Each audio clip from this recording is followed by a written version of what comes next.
All right. Hello, everyone, and welcome. Happy summer. It's officially summer as of this week. Today is June 23rd, 2022, and I hope you're all feeling a little reprieve from the heat that we have been having. So today's webinar is on building an environmental management system, and you are lucky enough to have a slew of Jessica and Jennifer is here today to share the stories with you about how they have built EMS systems, and we'll be hearing from Green Tier about their program as well. So before we jump into the content, I, of course, have to give you a little bit of announcement and background about who we are. So the Wisconsin Sustainable Business Council is owned and operated by WMEP, and it is our mission to advance sustainable principles and practices forward through the power of business. So we do this through education, through helping companies measure and improve their sustainability outcomes, and facilitating connection among professionals and businesses. So we have a host of programs. We are a membership organization. We do administer the state's Green Masters program. This is a certification for companies looking to sort of benchmark, enhance and improve, get recognition around their sustainability efforts. We also have Cool Choices, a gamification platform, Sustainable Business Awards, which are actually open right now. I'm going to talk about that real quick coming up, and then our Pathways program as well. We also are a service provider, so we do consulting around sustainability. Our sort of core competencies are around water stewardship, consumer product, supply chain, and greenhouse gas protocol, as well as sustainable strategy and really implementing sustainability strategy, but moving away from sort of what we call random acts of environmentalism to a more strategic approach to sustainability. So as I mentioned, our awards are open right now. I want to invite you to consider applying. The award categories are sustainable product, innovative service, and then we have two leadership categories, executive leader and sustainability champion. We also have a... That's correct, but I can get the... thanks. We also have a Tom Eckert Leadership Forward Award, which is kind of a lifetime achievement award for those in sustainability that is also open. So those are all open through July. So you can find those on our website. I also am excited to announce and invite you to our Sustainable Leadership Series. Building off the momentum of last year, we're hosting another interview series this summer. I'm going to be interviewing sustainability leaders across Wisconsin, talking about sort of key trends, what's happening, how they're leading their organizations in sustainability, and really talking about how to enhance our leadership skills to be more effective in implementing sustainable change. So we invite you to that. It'll be July and August. There'll be one interview a week released through that, but you do have to sign up. Also in July, we're excited to announce we're having a member drive. So starting in July, our membership will be 40% off for the remainder of the year. And then we're also offering some fun perks through July. So if you refer a new member, you can get 50% off the conference. Also, if you fill out your Green Masters application in July, you can get 50% off the conference. And also if you share a member testimonial, you can get half off the conference. So some fun perks coming in July, stay tuned. Also our upcoming events, I need to share with you, we have a Solar Share information session coming up on June 30th. Our Pathways cohort program will launch in October. And so we have some information sessions coming up on that. We also have a water stewardship training, another session coming up starting in September. You heard me talk about the conference. I need to tell you, I'm super excited about our 15th annual conference this year. It's going to be at Lambeau Field in Green Bay. It's going to be paired with an awards reception the night before at Myron. We are doing some facility tours in Green Bay on November 15th. Sustain Fiber is a part of that. We're going to do Lambeau tours and Titletown tours. And then the awards reception that evening, followed then on Wednesday by the conference. So mark your calendars. Registration for that should open hopefully late August. And here is my contact information if you ever have any questions or follow-up. Our website is wisconsinsustainability.com, and I am just Jessie, Jessy, at wisconsinsustainability.com. So now I'm going to stop sharing and I'm going to turn it over to our great panelists today. So starting out, we're going to start with Jenny Burkholz, who runs the Wisconsin DNR Green Tier program. So Jenny, I invite you to share your screen and take it from here. All right. Well, thank you, Jessie, and thank you for this opportunity to share about the Wisconsin DNR's Green Tier program and information about EMSs. So I'm excited to do that. So to kick off, just a little bit about myself. I'm Jenny Burkholz. I've worked with the DNR and the Green Tier program for 4 years. Previous to that, I worked in the paper industry, started out in product management, and then also worked in environmental, with our environmental team, kind of sharing our external messaging to our stakeholders. So have a good background in environmental and worked with an EMS at my previous job as well. So let me get started on information about Green Tier. So let's see. So what is Green Tier? Maybe you've heard of it, maybe you haven't, but really it's a law in the state of Wisconsin. Green Tier was written into law in 2004 and then re-updated in 2012. And what it does is it's the DNR's flagship program to recognize businesses that are going beyond compliance, striving for continual improvement, and striving for superior environmental performance. We use, we recognize those using an EMS. We have a verification process with the EMS, so it's a credible recognition because of the third-party EMS audits that happen. And then, like I said, it's written into law, and it's very unique in the country. It's the only environmental program written into law in all 50 states. Many states have different types of programs that recognize businesses, usually on the pollution prevention side, but this is the only one that's written into law. And even though it's in law, it's a free and voluntary program. So we look for customers that are, systematically trying to integrate their environmental goals with their business objectives. So using the EMS for that. And, it's there to address their regulated and unregulated impacts on the environment. You have air emissions, you have waste, but sometimes, it's those little things that you do on your facility grounds or to make improvements in packaging or within your products that aren't regulated that really make a big difference in the overall footprint of your company. And we try to encourage innovation through different flexibilities built into one of our participation levels. So like I said, it's free and voluntary and it's written into law, but we consider ourselves non-regulatory because only those people who join the program are committed to the things written into the Green Tier law. So it's kind of non-regulatory, but you agree to some commitments under law. Who is in Green Tier? We have a large variety of companies across the state in Green Tier. You can see on the map, we have 56 companies with over 170 different facilities located across the state participating in the program. And they come from a variety of industries and sectors like agriculture, electronics recycling, the paper industry, the print industry, metalworking and foundries, food preparation and medical equipment. It covers so many different industries and sectors. It works for everybody, and we have environmental management system options that work for different types of companies that aren't necessarily in the manufacturing realm. So that's who we have. As you can see, a wide variety. Oops. And then there's 3 ways you could participate in the program.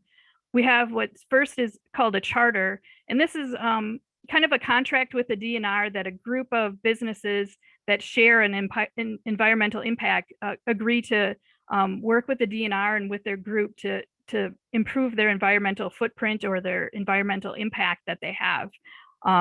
It could be, members of a similar industry, members, in a same location. So it allows, different types of organizations to work together to reduce their impacts. Then there's two levels that are individual type levels, either tier 1 and tier 2. Tier 1 is kind of, some call it the entry level, but for some it's just, that's where they can stay. It's, for companies looking to be more sustainable, to get recognition for their environmental practices and their continual improvement. They're kind of ready to take those next steps on their sustainability path. And so they're looking to, manage their environmental impacts, and they want to expand their culture, their environmental culture, and use Green Tier to help do that and engage employees and stakeholders.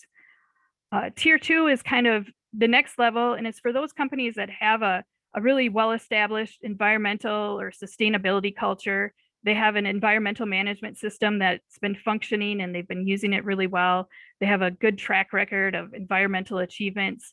And with tier 2, you also negotiate a contract with DNR. So if there's some flexibilities in the way you work with the DNR or within some of your permits, like we can work on different types of monitoring or test or sampling negotiations or inspection negotiations. We can't change what's in the law, but we can make it easier for you to, meet those requirements.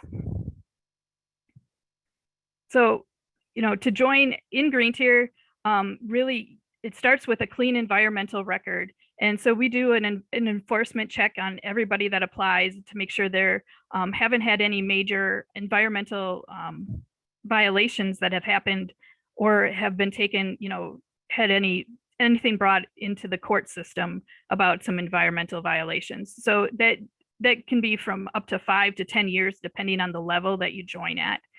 There's an application that you fill out that you put in your past and current environmental performance and what you plan to do for the future, kind of setting that continual improvement stage moving forward. Like I said, demonstrate a commitment to an environmental management system. All participants in tier 1 and tier 2 with charters, it's negotiable, need to have an environmental management system in EMS. In tier 1, you're allowed to start with that after one. You need to have one functioning within 1 year of your acceptance into the program. With tier 2, you already have to have a functioning EMS. Then, we like to promote stakeholder transparency, telling your story, telling what you're doing, being clear, against your goals. And then, you agree to the different commitments within the program.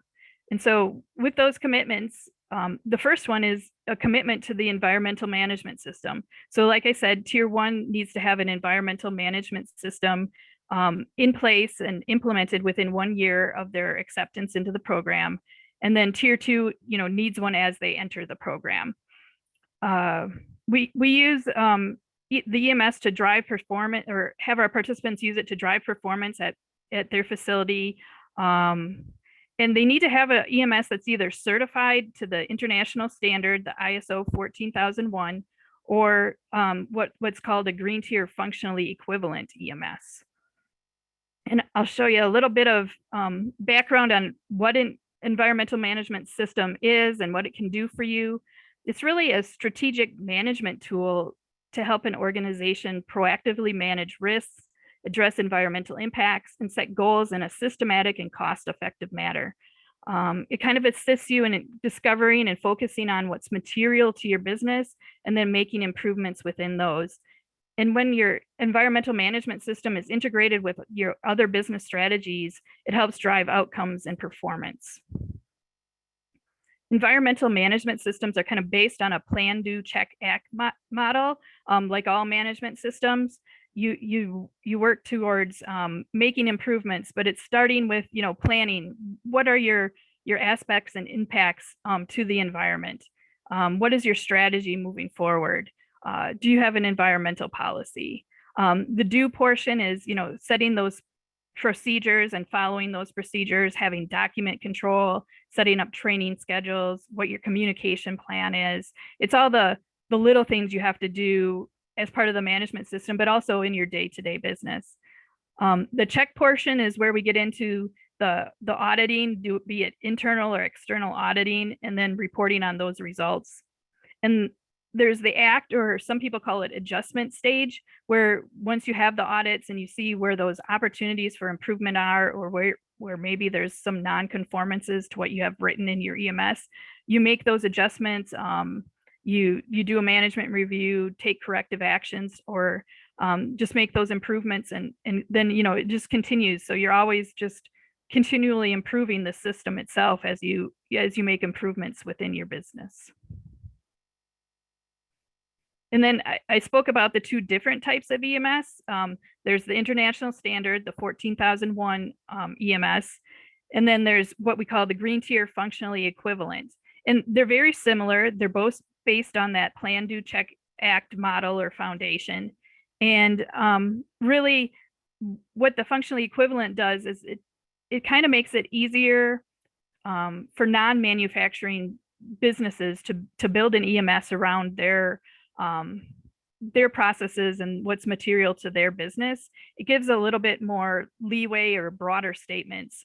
And I can kind of show that in the next slide, where if you know anything about the international standard, it's about, I don't know, 20 pages thick, a PDF that's 20 pages of information, and it's very detailed on what they want for each clause in the standard. For green tier functionally equivalent, we have 15 elements that have to be met, and they're based on the ISO standard.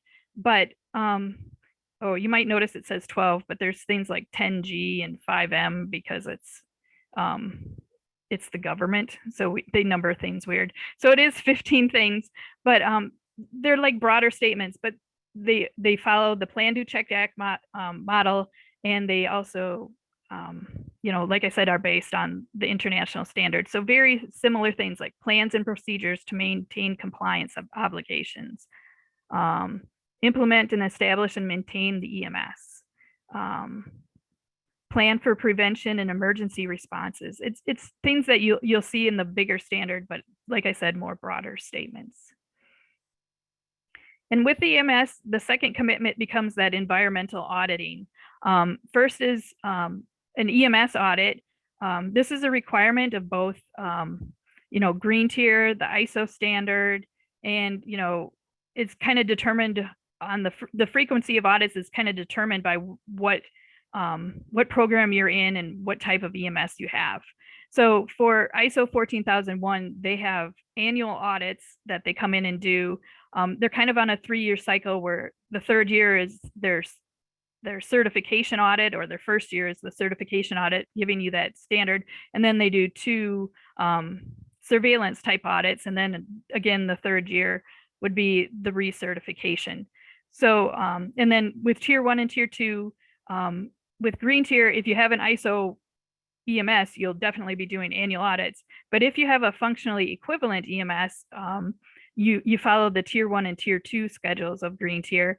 And tier 1 participants have to do an external audit every 3 years, and then do internal audits the other years. And then for tier 2, we require annual audits, annual external audits, and annual internal audits as part of the auditing process. So if you already have an ISO 14001 EMS, tier 2 is kind of a good fit because the audit schedules line up. And so a green tier audit can be your EMS audit. It can work that way. And like I said, they're at those regular intervals. And for green tier, we require a DNR approved outside environmental auditor. And what an EMS auditor kind of adds to the value of your EMS is they do it by supporting and helping you improve your processes. They provide opportunities to improve your goals, your environmental and sustainability goals, and they kind of try to help you achieve efficiencies. They're working with many businesses across the state and sometimes across the country, and they see things that, they can kind of give you an idea of what you might be able to think of, or have you thought of looking at this within your facility. So they're there to help you improve. They're not there to say, hey, your EMS isn't working. Their ultimate goal is to help you improve your EMS. And sometimes that means there's non-conformances found, but really their goal is to just help you be a better company overall. And then the second type of environmental auditing that's required with Green Tier is a compliance audit. And this is really for Tier 2 participants who have that contract with the DNR. They have to do a compliance audit, and they could do this internally or have somebody from the outside come in and do it. But it's just to make sure they're meeting all their requirements, their regulations, and know which regulations they have to be met, because sometimes there are changes, and so they have to keep up with that. So that's just something for Tier 2 participants. So the first two commitments were having the EMS and then the EMS audit. And the final true commitment is the annual reporting. We require every participant to submit an annual report. It can be based, on the timing your company used for your reporting schedules. And it's really there to help tell that story about your environmental improvement efforts, show the progress on goals, identify your activities that you're doing, and kind of, like I said, tell that story of your environmental journey. So the public understand what you're doing and can see that continual improvement. And yes, sometimes there's setbacks and those things can happen, but if you can continue moving forward in an overall pattern, everything is good. And if you can explain why there was a setback, that's always helpful as well. So those are the three real commitments. Oops, sorry. What do you get if you join Green Tier? Well, the DNR commits to providing participants the following benefits that you see. There's a single point of contact within DNR. They're kind of like your navigator for the DNR. If you don't understand who you should be talking to, or you have a new project coming up or an addition, they can kind of help you get with the right group within the agency and help you move forward. We provide that credible recognition of environmental performance. And this is recognition coming from a governing body, a regulating body. So it kind of has that extra little stamp of approval. And with the EMS audits that happen, that gives it that credibility and that verification. You get the Green Tier marketing benefits, which include a web page on the DNR website. You get social media posts. You get use of the Green Tier logo if you choose to use it. But it helps, tell the story and gives it that, helps your environmental messaging. Then there's this potential for deferred civil enforcement. And what this is really, it provides limited liability or insurance for any self-reported violations that you have. If you notice something happens, you can self-report it right away, and you get protections from, forfeitures and lawsuits moving forward. So unless, of course, it's something really, egregious to human health or the natural environment, but it's a self-reporting. If you have a violation and you notice it this week, but you didn't call us and tell us as a participant, and for some reason the inspector goes in next week and finds it, then you haven't self-reported it yet, so then it's null and void. So it's always important to let us know as a participant when something happens, so you can get those protections and that liability protection. There's a chance for reduced inspection frequency. As a Green Tier participant, you're inspected at the lowest level allowed by permit or by regulations or law. With Tier 2 facilities, there's also potential for flexibility in those inspections, where we can work within the law to maybe change monitoring or sampling that has to be done for permit renewals and different things. And the sky's the limit on what you can ask for. And then we work within each of the different programs within the DNR, like air, or wastewater, and the has waste and things like that, to see what we can do to help you and come to agreement with that charter or with that contract that you would have. So why would you choose Green Tier? Well, hopefully the program helps you magnify the power of your EMS, allows you to leverage what an EMS can do, kind of to help you, go beyond compliance, continue, have that continual improvement, help you achieve your environmental and business strategies through the EMS. Hopefully it improves your business opportunities when you talk about this, networking with the other companies. It helps you meet stakeholder demands. There's so many customers now looking for, an environmental goals, the new ESG reporting for publicly held companies, and what that'll do for even privately held ones looking for investments. So just having this helps you tell that story and have that information out there. Like I said, it can help reduce risks and liabilities, reduce costs. It helps you find efficiencies within your business through the EMS, and hopefully it helps build trust in your brand that you are telling the true story of your environmental journey. And so, like I said earlier, how to join, really talk with our team, talk with me. My details will be at the end of my presentation, but, we have our general mailbox. If you're interested, talk to one of us.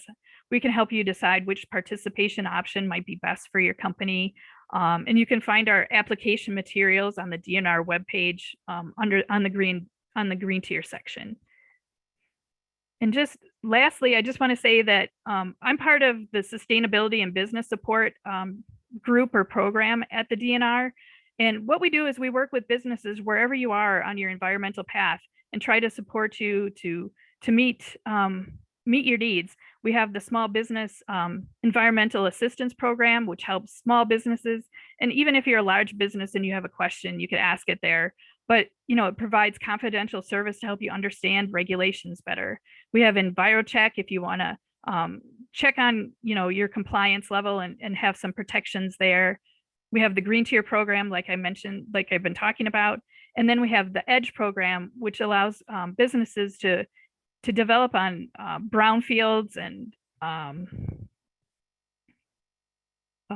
there's another term for it. Sorry. Like, lands with environmental cleanups. And then if you have a registration air permit and join Green Tier, you can get some protections that way. So again, there's many things for, support at the DNR for businesses, and we hope to be a resource and a help for you. And if you have any questions, you can contact me. And just thank you for letting me share this. And you'll now hear from two Green Tier participants who are leveraging their EMS and their participation to kind of improve their footprints and their environmental outcomes and organizational outcomes.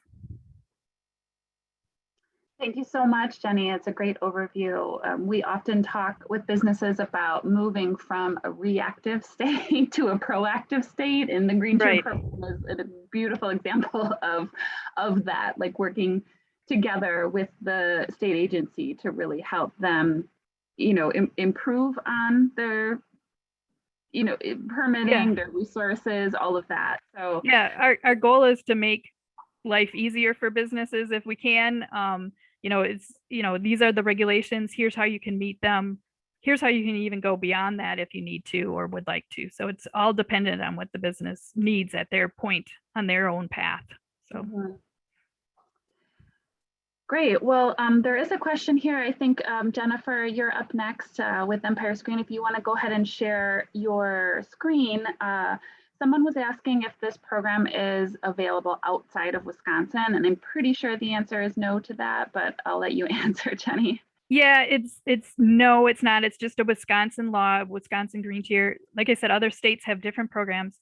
I will say that a couple of states in the Midwest have been asking us questions recently and trying to replicate the program. So there might be opportunity for neighboring states in the future, but they're still in the discovery stages or seeing what they can do. So that's what I know.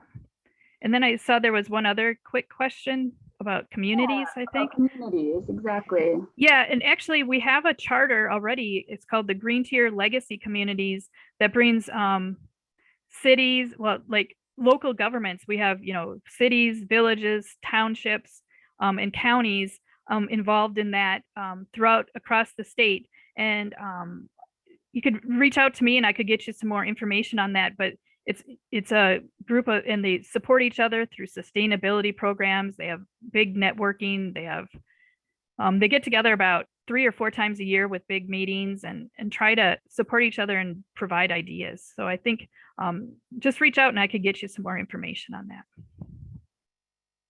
Great, thank you so much. Maybe Jenny, just drop your email in the chat there. So yep, I'll do that. Thanks. All right, thank you. Jennifer, I'll hand it over to you now. All right, good morning, everyone. Thank you, Jesse, for inviting me to speak to you all today. Let's see here, can you see my screen? Let's see here, there we go. I'm Jennifer Schlosser. I'm the creative director for Empire Screen Printing. I've been with Empire for 22 years and my daily functions are running our art department. We have production artists, project managers, web and graphics, and then marketing. A few years back, I was pushing to advocate marketing our sustainable journey. And so based on some of the improvements that I'm going to mention today, and then in 2012, I did create a team, a green team. And then in 2014, we were created our environmental management system. Empire Screen Printing was founded in 1960. We're a family-owned, award-winning manufacturer of screen, flexo, digital, and doming capabilities. Some of our products that we produce using environmentally friendly print methods, we print for brand identity, overlays, vinyl decals, magnets, roll labels, variable data, serialized signage, doming, multiple products for a wide variety of markets and industries. Here's our facility, bird's eye view with the Mississippi in the background. We're really out in the country. We're not in an industrial park, so it kind of gives us, you know, that affirmation for our environment here. Like I said, we are green tier since 2013. We have the ISO 14001 equivalency requirement that proposed by the DNR, the Wisconsin DNR. Just a little backstory on kind of the start of our journey. Back in 2008, our company, the owner of the company read an article about LED technology and digital printing. And he raised a question on whether or not that could be viable for screen printing. And in 2008, we started testing with our ink suppliers. We found a light source. We found a company that made a press. And in 2011, we introduced the technology to the industry and we are the first to develop and implement UV LED ink curing for screen printing. Just a little side by side on the benefits of LED. Just a little backstory on the history, or most companies still continue using solvent inks within their manufacturing process, which has high VOCs. 60% of the ink stays on the substrate, where there's a lot of evaporation with the rest of it. And so it's not the most pleasant working environment. UV inks, on the other hand, 100% stays on the substrate and doesn't have, it's low VOC, so the environment is much better. And up until the discovery or the pioneering of LED technology, we used mercury vapor bulbs to cure that ink. That process creates an ozone, and so we had ventilation systems that would have to extract the air out and then replace the air. High energy costs. The bulb life was about 3 to 6 months, and it was on all the time, so it had a significant warming up, cooling down, and it used heat to cure that ink. So a lot of our materials, thinner substrates, could cause distortion. So LED, in our discoveries, we found that it's a much smaller footprint. We can plug it into a standard 120 outlet. It doesn't produce ozone, so we could eliminate the venting that the other press required. Energy efficient, low maintenance. The bulb life is about 10 to 14 years. And it's instant on off. So it's only needed when the material is passing through the light for it to cure. And it uses light to cure as opposed to heat. So we were able to introduce thinner substrates and improve our printing process. Here's a couple of our presses. The one on the bottom left has the stacks coming out for ventilation, and the other ones do not have that, nor is it a need for it. The top picture is a conversion press that we went from a 6-color to a 12-color. Our maintenance team converted that internally without increasing the footprint of the press, and we could double the capacity of what we were printing. So here's a number for you, just comparing a 3-color Screen press compared to a Mercury over LED, the cost to run the Mercury is $47,138, and the cost to run the LED press was $1,044. So it was really out of this discovery and this implementation that we felt that it was something that we wanted to share. We didn't want to keep it proprietary to what we were doing, but rather share it with the industry because of the environmental improvements that it does give. So that was really our why that drove us in this direction. Share technology, improve our environmental performance. We wanted credit, we wanted a validation for these accomplishments. Some of our customers were starting to ask for environmental, if we were following any sort of guidance or anything like that. So that was, it started appearing more. Accountability, documentation and employee engagement. They're working in the environment to have a clean environment that doesn't have a lot of VOCs, and healthy for them is huge for hiring and offering a safe place for people to work in. So in 2012, out of this, I decided, talk to management, and we started a green team. The members that I chose for this team was one from account managing, so that they could communicate the message to the customer, our suppliers. R&D had a huge role in creating and discovering the UV LED, and they work with the customers on a daily basis. We had an electrician, HVAC specialist. They understand the electrical, and the heating and air, they're more of, hands-on with that all the time. We had somebody from HR in there so that we can implement it into our culture, into our hiring practices, orientation. And then we had a project manager who was really the person that brought all these entities together to document, to do the annual report, and kind of just have that single point where that person was really pivotal in gathering and keeping us all on task. As a team, we looked at different options, whether certification, so whether we wanted to go down the ISO path, or our industry with sustainable printing partnership, or green tier. As a Wisconsin company and somebody or a business that we have to report to for the DNR, our fit was with green tier. They also had that tiered system that Jenny was talking about. So we didn't have anything prior to going in this direction. And then tier 1 allowed that year to get that functioning EMS complete within that first year. It had the annual report, so it kept you on task. You're accountable for what you say you're going to do. Had the auditing component, so it's a third party. And then corrective actions. We were already doing some corrective actions because we're ISO 9001 certified company. So some of that was already within our system. I do have to mention too that the people on the team, none of us come from a compliance background. So I think it's important to note that you can, if you have passion and you have people that are looking to better the company through an environmental lens, that you can put a team together to do that.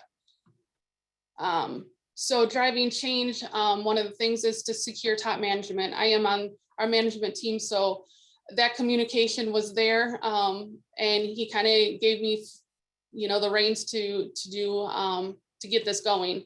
And so he put me as a champion of that team, and we built the team. And then as a group, as a management team, we built a sustainability policy and defined the goals of the company and the direction. So the sustainability policy, it's important to get that into your culture. We added it to our mission and vision, and so that you're getting buy-in from your employees. We followed the Plan, Do, Check, Act, like Jenny had talked about in her presentation, kept us on task to complete what we needed to get done. That first year, we set our goals, and then future goals as we worked on, becoming more environmental and trying to get that into our culture and our system to get buy-in from our employees. We set those goals to get the business into the same direction. And then our manual was approved in 2014 by Green Tier.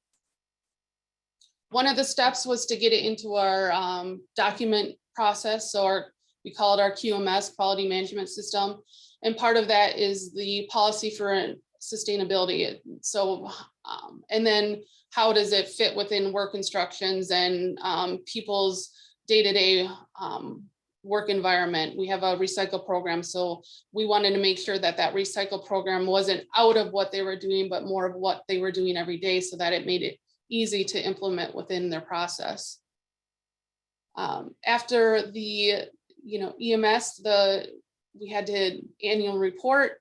This is our latest report, but it gives you a record of where you came, what you're doing to improve, your graphs, and our project manager is awesome at putting things together and making it look great. And then we have the new goals for our future after our stakeholders meetings.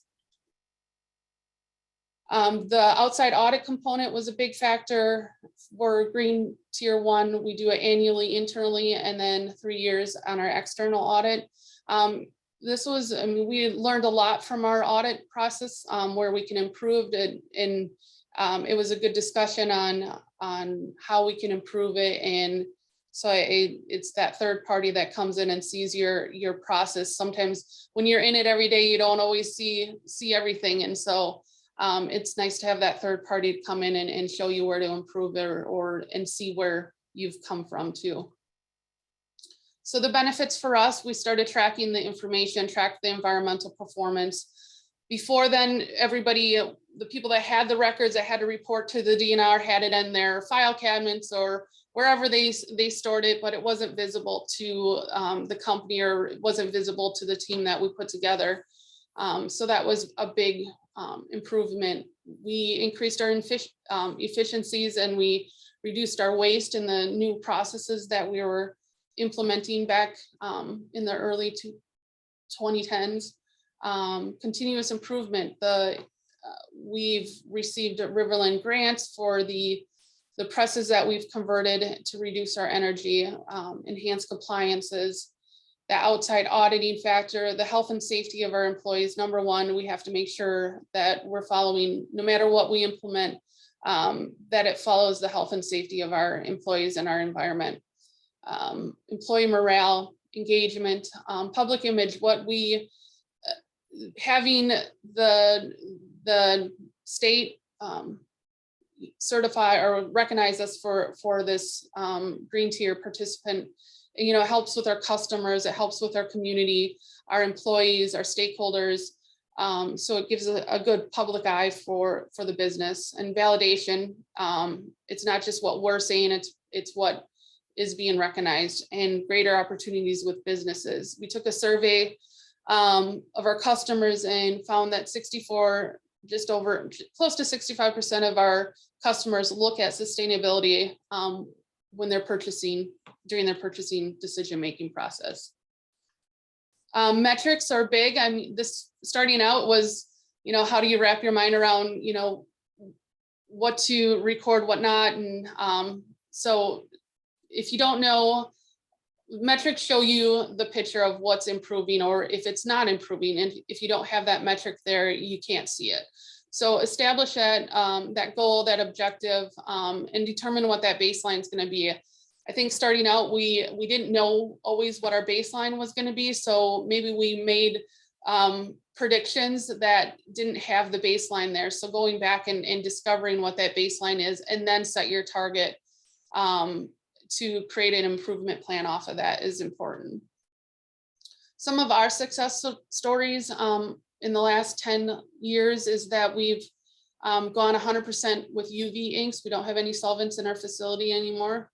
That was 2020 was when we had we removed the last of our solvents, and then we're 90% complete for LED curing technology in our screen printing, which greatly has reduced our energy consumption. We have a recycle program that we implemented throughout the company, communicating and marketing We want to make sure we're sharing this and getting out there, and being on this webinar is one helpful way to do that. And then document control and process, and the process to collect that information. So comparing our sales to energy use over the last 5 years, we have increased our sales and decreased our energy by what we're implementing. And the items are in green are conversions from mercury to LED, and the items in purple are adding equipment. The items in red are things that we've removed. So as you can see that we're building capacity at the same time we're lowering our energy footprint by adding sustainable equipment that uses LED technology, and converting out some of our larger HVAC systems to a more efficient ones are helping this as well. We set a goal for recycling, and we're on track to hopefully get our goal in the next year. But we made recycling part of the process. So if they're printing on a polycarbonate material, they can recycle that. They bring they bring it out to where they're working. They don't have to run off and try to go find a place to throw it away or whatever. So it's built into the process that they're working in. So that's been helpful in getting that reduction out in the floor. We also have built in a cellular process where we only produce what we need. So not having the material used in the first place, we can put it as part of our waste management part of that goal as well. Sustainability, marketing our sustainability, we're calling it, we kind of market it as printing with purpose. And over the years, we've won about just over 25 awards for either safety or sustainability or some form of that. We've been highlighted in multiple publications. Most recently, Wide Format Impressions named Empire one of 4 top innovators of 2021. I believe the EMS and keeping us on track in that sustainable journey has put us out there for being able to use green tier and that recognition that comes with that. Employee engagement, we have boards, newsletters, social media, any way we can kind of communicate our message. We try to use multiple sources to do that. Not everything has to be a big high level change. And so some of our employee engagement, we have an Earth Day cleanups. We go out and kind of clean up. It's hard to believe how much you've come up with when the snow melts. So we do that and get employee participation to do that each spring. And sometimes we'll do it again in the fall. We put in water fillers and gave every employee a water bottle so that they can, make a healthier choice, hopefully with water as opposed to say pop or whatever. And just on this unit there, we just over $178,000 was saved by how many refills if they were to buy that water out of the vending machine. So saving our employees money is important and giving them a healthier choice. In the front, as you saw from the picture earlier, we have a lot of land and we used to mow that. And instead of mowing it, we now let a lot of it grow long, and then we have a farmer come in and bale that for their use. And then the communication boards. Some of our challenges initially, just wrapping our mind around what was needed to implement an EMS. We were outside of our normal realm of what we do. So it was very challenging to kind of just get started in what was necessary. And our aspects and impact scoring that I don't know how many times we've rescored and scored it again to try to get it to what made sense for us. Time can be an issue. It's kind of one of those things that you don't really want to say that time affects things, but just because of how many, it's not my 100% job. It's a portion of what I've committed to do. So, and the team is committed to do. So time can be an issue when the day-to-day operations are necessary to meet customer demand. Sometimes the results aren't what we expected. We recently put in a reclaiming screen wash unit, and some of what was presented was that it could recycle the water. As we were implementing it within the first couple weeks, it was shutting the unit down. It was clogging it, and found that the recycle portion of that wasn't working. So it is on our schedule to try to continue to work towards getting a recycled water system out there, so that we're not disposing as much water as we like. And sometimes cost and benefit doesn't always outweigh. So getting that management support, is it going to cost more than what the return is? How can we, sometimes there isn't a cost benefit to it. And I did put COVID up there.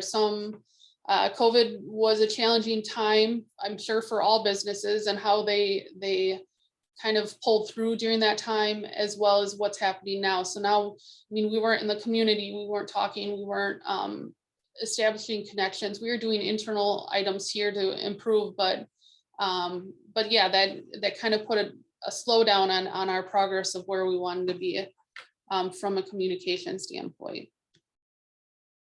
Future goals, we try to work off of the SMART goals: specific, measurable, actionable, realistic, and time bound. So again, if you're implementing a system, think about those tools and how to use it within your own system. And future goals right now, we're working on automation for repetitive processes and conveyances. And then that water recycling system, we haven't let that go. We're trying to continue to work on that to improve that part of our process. Just a quick overview for people that are wanting to go into this. Check to see what kind of compliance you want to do, certification, recognition, see what works best for your organization. Get managers involved. If you're not one of the managers and you have a good relationship or a good communication between you and management, you have to get the support from management so that they can help change that culture of what you're doing at your company. Create a team. Make sure you're setting goals, environmental goals that go in line with the business and the direction that they want to go in, and then track your results. Again, if you can't see it, you can't improve it. And then communicate it to all your customers, your employees, and communicate that message of what you're doing from your environmental successes. And I just want to thank you. There's my contact information there that you can reach me at. Thank you so much, Jennifer. That was a very detailed overview of your history and your just process and setting this up, and really great tips for people. So thanks so much for sharing that story and all that detail. I'm gonna hand it over to Jessica with Impro now to share Impro story. And I see we're running a little bit on time, so we are gonna just go ahead and stay an extra 10 minutes. I understand if anyone does have to jump off, but that way the recording will be complete. And if you need to come back and revisit the last 10 minutes, you'll be able to. So otherwise, hopefully you can stay. Thank you. Thank you, Jessie. Hello, my name is Jessica Hazer. I am the Quality and EHS Manager at Impro Corporation. I will try to talk as quickly and succinctly as I can to take my 14 and a half minutes, maybe down to 13. And I'm excited to be here today. I could probably talk for hours about environmental management systems, but I'll just focus on our story. We started with ISO 14001 certification, so a little different than Empire Screen, and then went into the DNR program as an add-on, first as a tier 1 participant and now a tier 2 participant. So just to give you a brief intro on Impro, we are located in Muskego, Wisconsin. We were founded in 1979 with our door and wall protection product line. Since then, we have expanded to 6 additional product lines, and really our products are designed to protect buildings, hopefully increasing the building's lifespan and reducing the amount of time, money, and materials needed to replace things in buildings. So starting in mid to late 90s, we started looking at our product lines and what could we do with our product as far as recycled content. We joined the US Green Building Council. We looked at product certifications such as Green Guard for indoor air quality. But then as we were doing that, we started to be asked the question, what are we doing as a company to be more environmentally responsible? So it wasn't just about our products anymore. It was about what are we doing as a company and the employees within it. So in 2010, our senior management team establishes action items annually, typically 20 to 25, and employees volunteer to be on these action item teams to achieve the goals for the year. So in 2010, one of the action items was to develop environmental business practices. And the number of employees that volunteered to be on this committee was the largest we've ever had to be on a particular action item. So we knew employees were wanting to do things like this and wanting to be involved. This team in 2010 kind of started looking at all that low-hanging fruit, setting copiers to default to double-sided printing. We had implementing a bring your own cup to work. Impro offers free coffee, water, soda. And what we did is our president said, we'll continue to bring the free coffee and soda, but you need to get it from your mouth or from the machine to your mouth. So, and the program still, I'll give a little plug to Jesse here. It's one of my favorite cups. If you've ever been to the Wisconsin Sustainable Business Council conference, those are awesome cups that they have given out over the years. I have a couple. Anyway, we switched also from styrofoam cups to paper cups that year. And in the end, we replaced 188,000 styrofoam cups that we would have used, or that we had used the year before. And we cut that down to 20,000 compostable paper cups. So this team did a lot, but then it was the next step. Now what? We have employees that actively want to improve the company, but how do we maintain and continue to improve that? So in 2011, another action item committee was developed to investigate ISO 14001. Impro had ISO 9001, the quality management system certification, and we understood the benefits of a standardized system. And I know ISO has been mentioned a couple of times, and in case you're not aware, it is an international organization that creates standards for quality systems, information security, occupational health and safety, and they're really meant to be applicable to any size or type of organization. So 14001, obviously, as we have been talking about today, is a standard for environmental management systems. Jennifer and Jenny have both mentioned the benefits of an EMS, and it really is that way to conserve, avoid risks, save money, and be environmentally conscious all at the same time.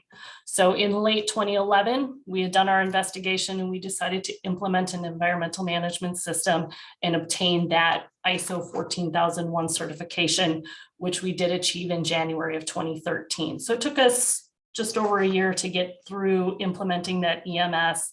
Kind of goes back to why Green Tier allows you a year to get that implemented, because it does take time. Both Jenny and Jennifer alluded and talked about how the EMS follows a plan, do, check, act cycle. Since everybody's done such a good job of talking about the different aspects of that, I'm just going to focus on a few key ones that you need to keep in mind. Really establishing that environmental policy. What is your intention and direction as an organization related to your environmental performance? Identifying those environmental aspects and impacts. What business activities does your organization have that impact the environment? And I'll give a couple of examples in a little bit. Understanding your environmental requirements. What are you required to comply with? Establishing those objectives. Looking at your policy and your environmental aspects. What can you do as an organization to improve or follow what your policy is stating? Training employees, communicating with employees. Really, employees need to understand how they impact the EMS and why their role is important. I'm always big on why. Why do we have to do this? It's because that builds the understanding and the buy-in. Monitoring and measuring, as Jennifer mentioned, are we achieving what we want? How do you know if you're not monitoring and measuring it? And then auditing is always a key component. Are we doing what we say we are doing? And if not, how do we correct it and move forward? So for us, for the environmental management system, how we approached that in 2012 to go for certification was to develop an EMS team. Our EMS team meets 6 times a year. It's comprised of all the key stakeholders. So we have our plant managers, our facility and maintenance managers, myself, our process engineer, and we actually have representatives from our senior management team that also bring in components involving supply chain and product development functions. This team, we review our aspects annually. We review all of our metrics, electric, water, waste, and we also establish those annual EMS targets, present those to senior management, and implement the programs to achieve those targets. One of the things, as I said, I would show you environmental aspects. When we first started out, that was one of the toughest things for us. We had never done anything like that before. It seems almost impossible to tackle, because how can you identify everything that goes on in your business? So we started out with some simple forms that we sent to the department supervisors, and it just asked them basic questions about what their department did and what energy sources did they use, what natural resources, chemicals. We tried to make it as easy as a checkbox and fill in the blank as possible. Got all those back from the supervisors, and we compiled it into an Excel spreadsheet into groupings and categories.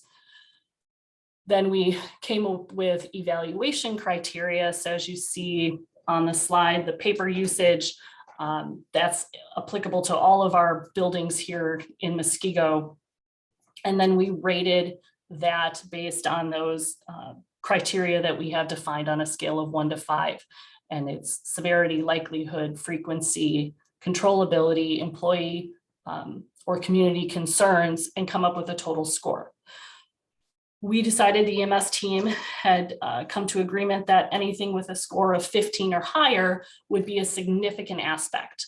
So it's always easy to look at some of that low-hanging fruit and want to address those, but what are those other activities in your business that may have a greater impact on the environment that you're just not aware of?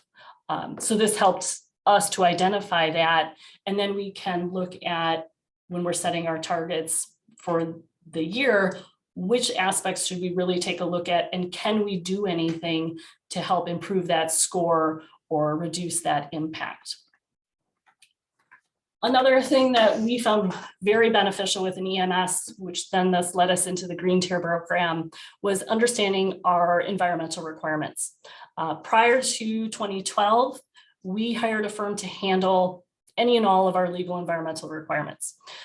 That meant that they provided us a very large binder, and it would go on a shelf. And then the next year they would produce another binder and it would go back on the shelf.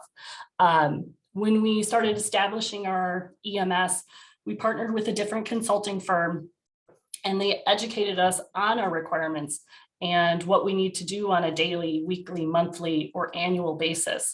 For example, the first line on the slide in our Register of Regulations talks about stormwater. And we have a couple of buildings here in the industrial park that are exempt, but some of our requirements is we have to submit exemption certification every 5 years. That would all sat in a binder before, and the firm we worked with would have handled it for us. Now we own that.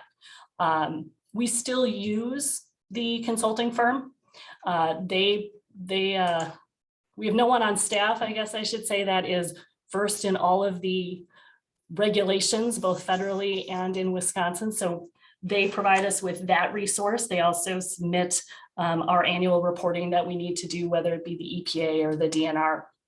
But the understanding legal requirements really for us helped us buy into the why again. I'll bring that up again, the why of do we have to do these things and what are the benefits of it? And then that translates down into our employees who over the last 10 years of our EMS have really started to embrace, and they come to us and ask questions versus us having to go and tell them what to do. They ask us what should we do with this? Before you can start with your objectives and targets, you have to start with some baseline data. So we started with some very simple data collection. We started with quarterly data from our electric bills and our gas bills for each meter. These bills would typically go into our finance department and they would get paid and life would go on. So we really just established that data so we understood what is our usage, what are we being charged. So it was very simple Excel spreadsheets. We've moved on to some software since, and we've actually expanded beyond that to evolve into something more. Now we can look at our data on a more granular level and see what's going on every day with our meters. If we see anomalies, let's dig into it. What happened? Is something being left on? Is something not performing as it should? So once you have the data, then you can start looking at setting your targets. So we had a target to reduce our electric usage by 3%. Our normalizer right now is kilowatts per dollar shipped. Because of our product line and manufacturing diversities, that's the normalizer we've chosen, but we continue to look at other ways to normalize that data.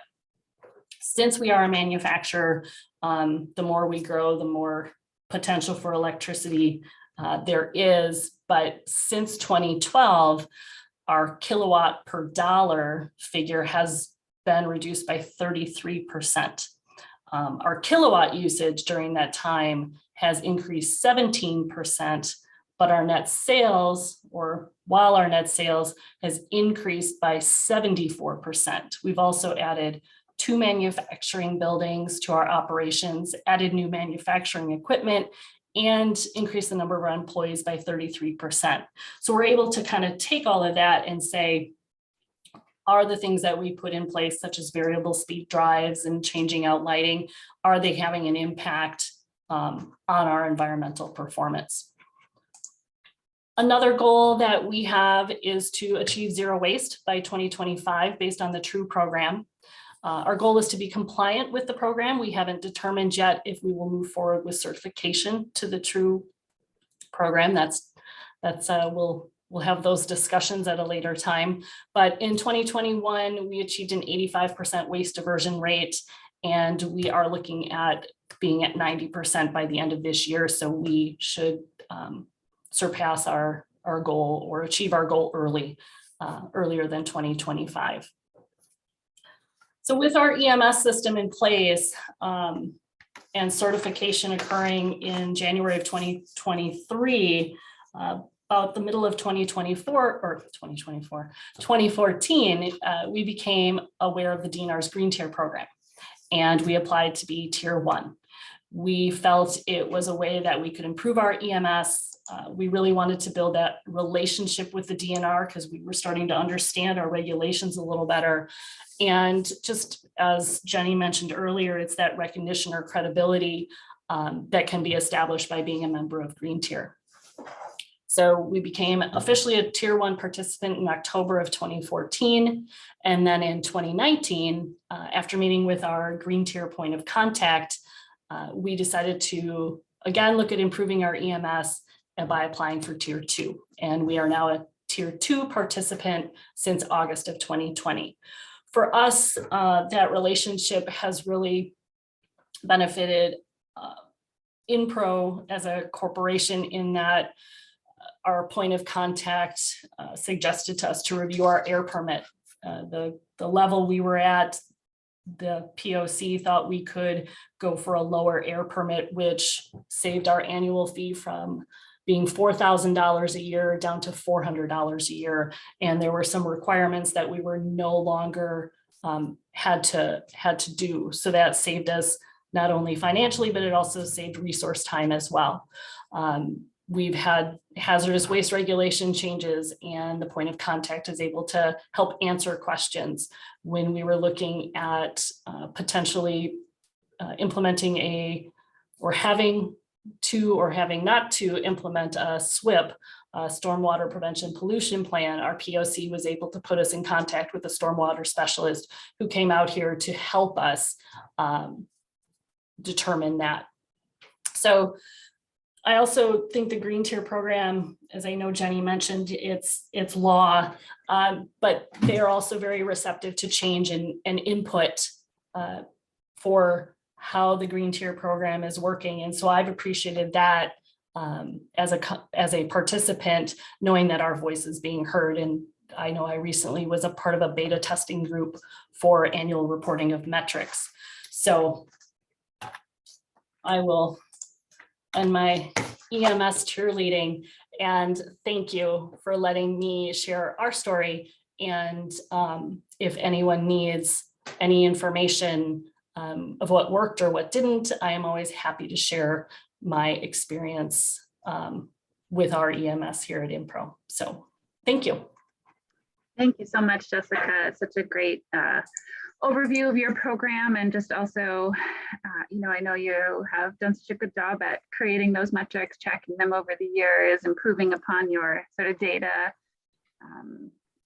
collected and whatnot. So I appreciate you sharing that aspect of it for folks. So I know we're over time. There's still a few people here. If there are any questions, I would love to open it up and have you ask your questions now or post them in the chat. Oh, thank you, Francisco, for joining all the way from Argentina.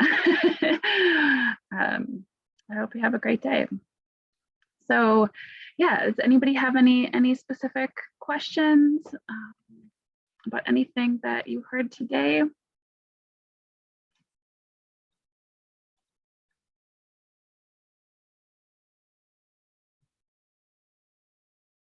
All right, well, you all have my information too, I believe. I'm just Jessie at Wisconsin Sustainability.